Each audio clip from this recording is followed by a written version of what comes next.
move this so you guys can see me better. Hey, good up for all the comics you've seen tonight, everybody. Keep it going.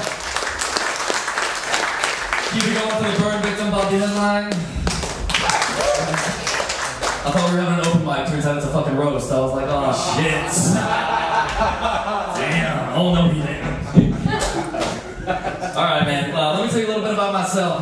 My grandfather was an evangelist in Los Angeles and he had his own church. My grandmother was a college track and field star. My father was a decorated Vietnam War veteran and my mother was a former actress and artist. I'm telling jokes for free in a fucking hallway. I'm making them real proud tonight. Right? Shit. Due to inconvenient circumstances beyond my control, I had to move back to my parents' house. And I'm 31 years old and I find that I'm regressing back to the age of 13. And the other day my dad was like, I need you to reach into the roof. And I was like, I don't know how to do that. And he's like, well, if you learned when you were a kid, maybe you'd be a little more useful around the house. I'm like, if Mom had swallowed what she should have, I wouldn't have to do any of this shit right now. And he's like, what?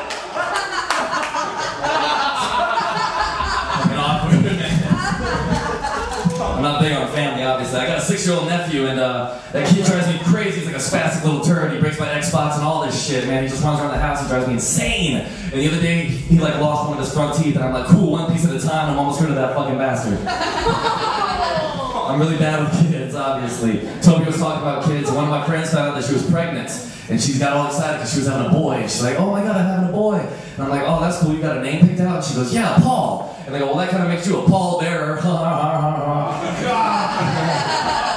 got funny though, because she had a miscarriage, and I was like, I called it! Oh, shit. That's the reaction that I love, just, oh god, corridor comedy. I went to public high school in Detroit, Michigan. I ain't bragging. The only thing I got on my SATs was drool.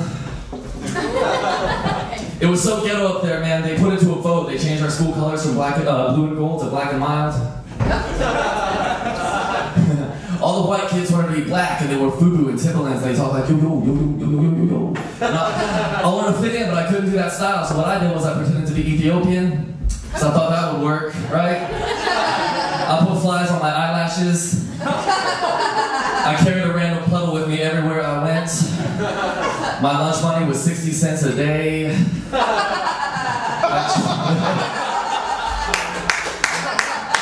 I changed my name to Ottawa to Tommy Azamagi and Moodoo-doo-doo-doo-doo. And I told the worst night jokes in the world. I would be like, and my friends would be like, who's there? And I'd be like,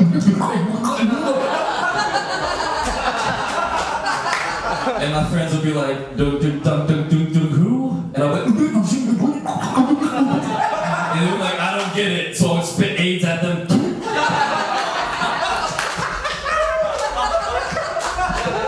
It's funny that you gotta sponsor those kids, right? I think it'd be funny if you sponsor them like they're alcoholics. Those commercials would be way fucking funny, right? If those kids were like, I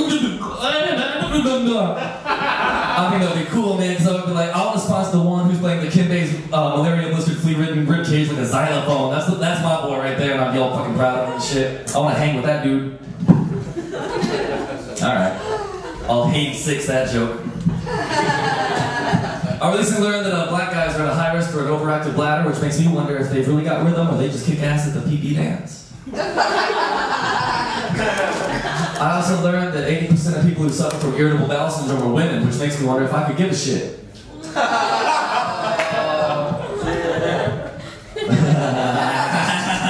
Studies show that guys think about sex every 7 seconds, which means I can only talk to my evangelist grandfather for 6.5 seconds before that shit gets weird. But he's been dead for 20 years, so that shit is weird already. Precious Moments does not make a necrophiliac incest card. I checked. You ever been kicked out of Hallmark? I have.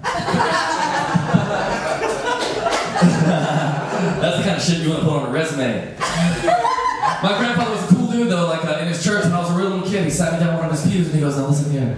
Throughout your life, you're going to meet very many beautiful women. And you're not going to be sure if they're the right one, but let me tell you something right now. Pussy ain't got no face. But some of them taste like a bag of Funyuns fucked a 9-volt battery. And you know what? He's right, but I want to keep my ex-girlfriend out of this.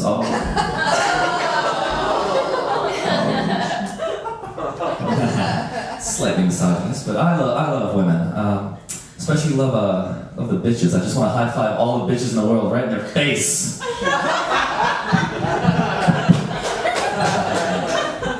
You know what, man? I love sluts, man. I love fucking sluts. It's awesome, but I hate going and getting STD tests. So what I do is I diagnose myself. So if I wake up in the morning, my dick is burning, I'm like, cool, some of those whores are still talking about it.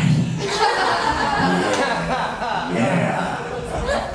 Valtrex is a herpes medication, and they say 1 in 5 people have herpes, so this table right here is safe. Because there's only 4. But guess what? Not now. Oh, shit. Here's the joke, though. I ain't got herpes, so which one of you has it? Which one of you has it? It's funny that 1 in 5 people have herpes, but 5 in 1 people get herpes. Do the math on that shit. They also have a statistic on it that says, if you've recently donated bone marrow, if you have advanced HIV, please consult your physician before taking this medication. Donating bone marrow, yeah, I get that, man, but if you have advanced HIV, do you really think getting a Valtrex prescription should be at the top of your to-do list? Right? Fix your fucking AIDS, man, before you attack those herpes. Prioritize your diseases. That's all I'm saying. It's not like, I've got elephantiasis in the balls, but this dandruff is killing me. I need head, shoulders, and balls. That's what I need. I got my first 2 tattoos the other, December 28th and 29th, back to back, and I got the Roman numeral for 8. It's a Scorpio symbol because it's in the 8th house of astrology. Scorpio, that's right. And I got this tattoo on my finger. It's the ahimsa symbol for non-violence, and I got it on my index finger because I think one of the most violent, non-violent things you can do is blame someone for your own actions, right? I think we need to take responsibility for what we do. Can anybody agree with me on that? Alright, cool. When I was getting my tattoos, I texted an ex-girlfriend, and her name is Sunny. And I was like, I'm getting tattoos. And she goes, oh, that's great, Thorne, you're getting tattoos, just make sure you spell my name right. Some people spell it with an O. And I was like, Botch? She was the kind of girl who was always like, what are you thinking? What are you thinking? What are you thinking? What are you thinking? And it was fucking annoying. One day I was driving and she asked me that. I was like, you know what I'm thinking? I'm thinking how funny it would be if I slammed on the brakes and put your fucking eye out when you put your mascara on. That's what I think. Alright, I got one more, then I'm out. You guys are fucking awesome, man. Pull it like you guys are great. I had my first pregnancy scare with Sunny, and she was being it was really, really weird because I wanted to talk her into an abortion, but I'm really bad at talking people into things. I mean, I could barely talk that girl into anal. How am I going to talk her into coat hanger? You know what I'm saying? What am I going to say, baby? You in a role play closet? You in a role play? I like my keys in your snatch?